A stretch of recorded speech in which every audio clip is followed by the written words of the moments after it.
Welcome to Animal Inventory TV. I'm Lisa Brown. Our show is based on the premise that animals matter in and of themselves, and that the relationships between humans and other animals are some of the most profound friendships we'll ever know.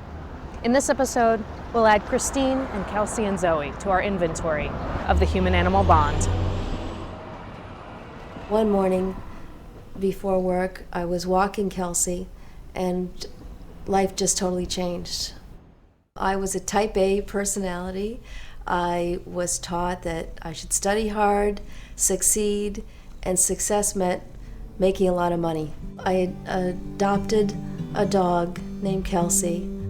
My experience with Kelsey taught me so much, and I just realized that there was more to life than having a lot of money and a big house, and actually having those things was pretty meaningless if you didn't have a love in your life. And Kelsey she just brought love into my life.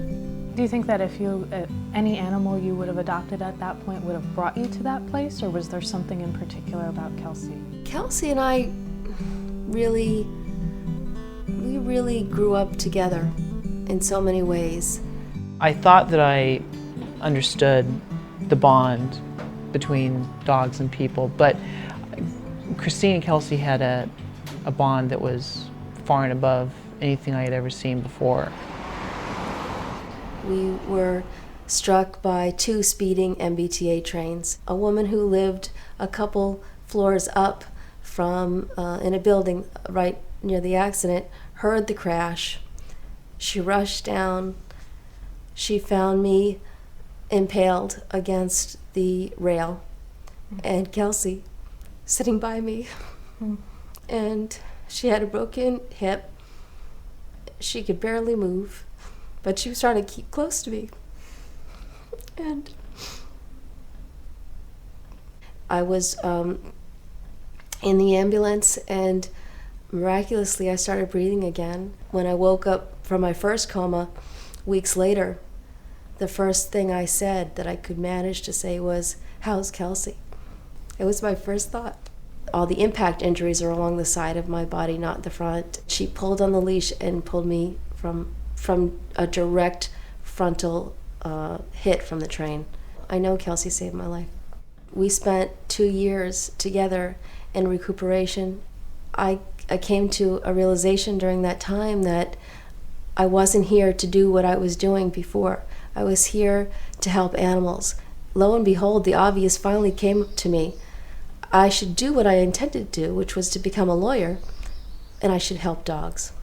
I started volunteering for different groups, working for different animal issues, and just became involved as a volunteer, and I found it so fulfilling. There was an announcement made by someone in Jamaica Plain who said, "Hey, anybody who's interested in helping greyhounds and ending dog racing, come to this meeting." I was so enthused by the idea that we could actually change the lives of thousands of animals by putting a question on the ballot and passing it. We're holding these signs, this is the right cause, this is the right time, we're going to end dog racing. So at that point, you entered into law school. And how did Kelsey help you along the way with law school? When I went to law school, it was thinking of Kelsey, that I got the strength and the courage to do the things one has to do to get through law school. I was doing it because the dogs needed a lawyer, and I wanted to be that lawyer. It was just a few days after I graduated that she died. She was my strongest ally. When we met Zoe, she leaned up against us, and I think that was, her way of saying, you got to get me out of here. Until you have a greyhound, you really don't understand how unique they are. Zoe represents so many thousands of dogs who are discarded by this industry. She's teaching us that even adopting them out doesn't get them back to where they should have been all along.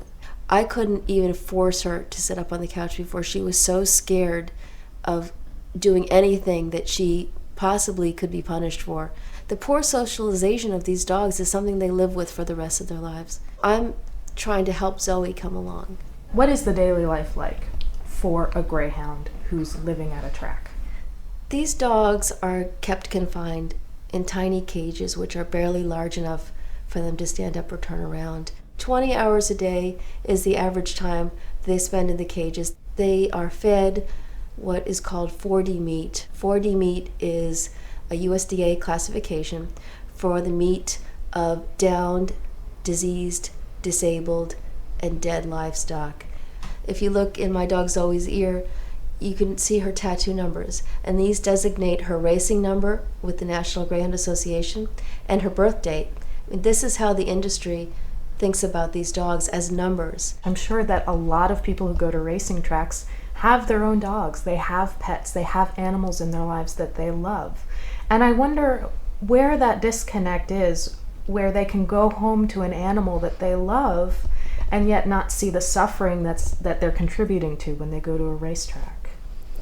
I can't answer that question. There is a disconnect, and it's not something I can understand or relate to you. When I got hit by the train, my life should have ended.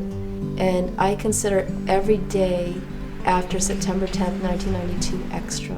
And my focus is on this particular mission to end dog racing. Zoe is an important part of this team, not just because she represents what we're working for, but because she inspires us each and every day to keep working. We just look at Zoe, we're gonna keep fighting.